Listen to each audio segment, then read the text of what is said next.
পশ্চিমবঙ্গে বিজেপির হাতকে শক্ত করতে বাংলায় ভোট প্রচারে গেলেন ত্রিপুরার মুখ্যমন্ত্রী প্রফেসর ডক্টর মানিক সাহা। উত্তর কলকাতা লোকসভা আসনে চলছে প্রচার।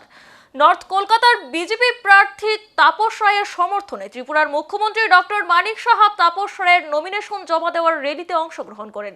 স্বামী বিবেকানন্দের ভিটে বাড়ির সামনে থেকে শুরু হয় র্যালিটি। প্রচারে গিয়ে রাজ্যের মুখ্যমন্ত্রী সাংবাদিকদের সামনে বলেন, বাংলার মানুষের কাছ থেকে যে সাড়া পাওয়া যাচ্ছে তা থেকে স্পষ্ট বোঝা যাচ্ছে প্রধানমন্ত্রী নরেন্দ্র মোদীর গ্যারান্টিতে সারা বাংলার মানুষের আস্থা আছে।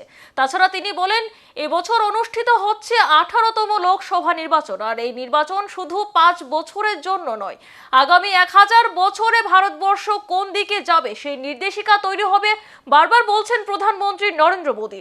তিনি বলেন, আমি নিশ্চিত যে 42টা আসন আছে এখানে, এর মধ্যে 30 থেকে 32টা আসনে বিপুল ভোটে জয়ী হবে বিজেপি সরকার।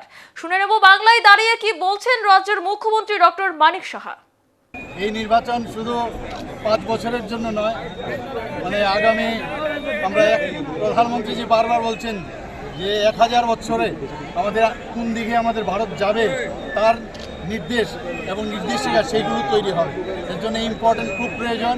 আর বিশেষ করে বাংলার, যেটা আপনি একটু আগে বললেন যে জঙ্গলরা, সেটাকে অবশ্যই আমাদের মুক্ত করতে হবে। এবং আমি নিশ্চিত যে এখানে যে 42টা যে আমাদের আসন সংখ্যা আছে তার মধ্যে আমরা 30 থেকে 32টা আমরা আসন পাবো। পাশের রাজ্য থেকে যখন পশ্চিমবঙ্গের খবর শুনেন, নারী নির্যাতনের খবর শুনেন,